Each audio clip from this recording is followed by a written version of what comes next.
Yesterday I did a video where I harshly defended Jeremy Corbyn for having the common decency to ask questions that actually put the Prime Minister in a spot to the point where she looked like a moron, which doesn't sound like much. However, as he's not been able to properly defeat her, this was something. Today, we're going to talk about the past, because everyone has one. I know, not exactly a point, but his keeps coming back to bite him on the backside. Whether it be trying to set up a meeting with Hamas in Parliament to try and negotiate peace talks, to his apparent support of the IRA, which again in context wasn't the case at all. Now more recently, his leaving mentality, as far as it comes to the EU in-out referendum, has come back to bite him. Because as leader of the Labour Party, many of his MPs want to remain. He is doing everything he can to abide the will of the people, to the point where there are now articles coming out claiming that he has mental health problems and is forgetting things and has had a mini stroke. Because that's how you defeat your political enemy. You point out they're old without any proof. Naturally, once it's out in the public sphere that somebody may or may not have had a mini stroke, the questions will then start to circulate. I like that you had to go that far though. What has actually come back to bite on the backside is not this claim of a mini stroke. It is entirely to do with the referendum itself. Because in 2012, for an interview he did, he said a few things of interest. And I thought we'd address those comments.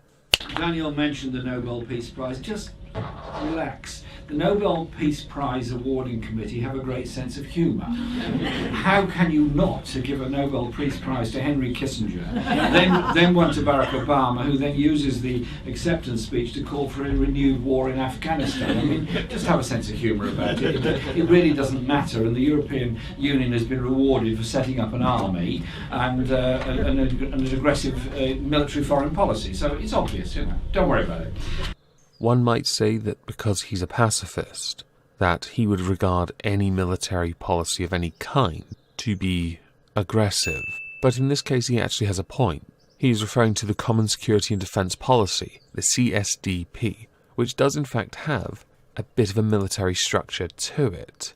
Countries, member states, all contribute towards it. This was something Nigel Farage mentioned during Brexit, that the EU was trying to set up an army. But actually, the EU has been conducting military operations since 2008 in the Congo, when they were mandated by the UN to intervene. So this is not something new. Hell, the ESDP, following a 1999 Declaration of Intent, was in March of 2003 in North Macedonia, formerly Yugoslav, under Operation Concordia, which used NATO assets and was considered a success because its sole mission was to maintain peace until enough police officers could replace them.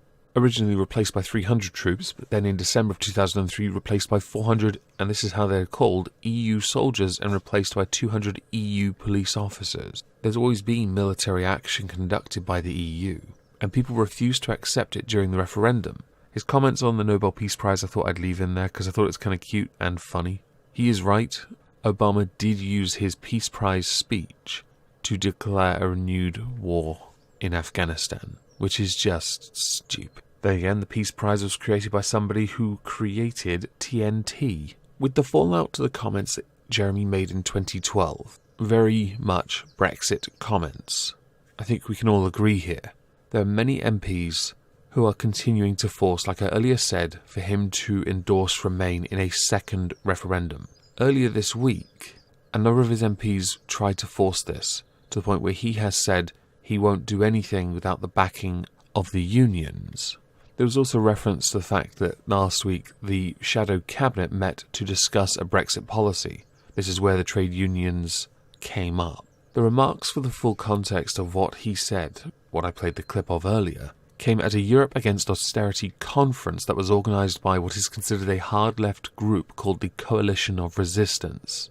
The tone of the sessions has widely been regarded as pro-Brexit, with a promotional article about the conference saying that it started a debate in Britain on the EU and argued that Brexit was a consequence of our campaign against austerity, with it referring to the EU as a capitalist institution. There is one other video clip I want to show, where in 2009 he railed against the institution, the EU that is, with a very unique comment I think you'd all like.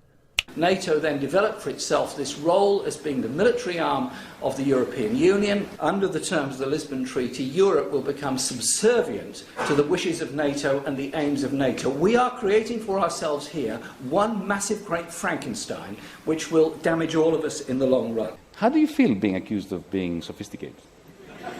It's a low blow. It really is. It's a low blow. But yeah, I cope. What we were arguing for was remain and reform. The first quote being the more interesting part, in reference to Ireland and their no vote. Many people believing that Corbyn is facilitating Brexit if he could because he believes that escaping the European empire is priority, but he voted remain. And the second quote I played to show that yes, he wants to remain because he wants to reform. That is the same position David Cameron held. I think it very wise we acknowledge that, because I can take shots against him. Many of you will undoubtedly call Corbyn a traitor anyway, and that's fine. My overarching point is that keep on bringing these up doesn't change what he's doing. It will not change his position, which many could argue, which I have shown, is utterly unfathomable at the moment. Unfathomable? Unfathomable? If I keep saying that, I think my tongue's going to quit. Many are going to keep using this as ammunition against Jeremy Corbyn. All those previous quotes. I've linked a video, by the way, which is an entire compilation of his pro-Leave comments from right at the start of his career to the more present. The reason for this is though that you can all go back and see why many people believe he's a Leaver masquerading as a Remainer. I do think it's a little intellectually dishonest of the Daily Mail to put out the article with the quote, but it is newsworthy to an extent. The extent being that it is him campaigning essentially for Leave to protect the currency, which is a quote from the video linked below, to protect human rights because of what he said earlier with NATO. The list does go on. Oh, and the fact that the bureaucratic top heads at the EU are utterly unaccountable to anyone, which is something he himself says. This just adds fuel to the fire of whether or not Corbyn can deliver on Brexit, which he thinks he can as the Prime Minister in waiting, or not, as many people suspect.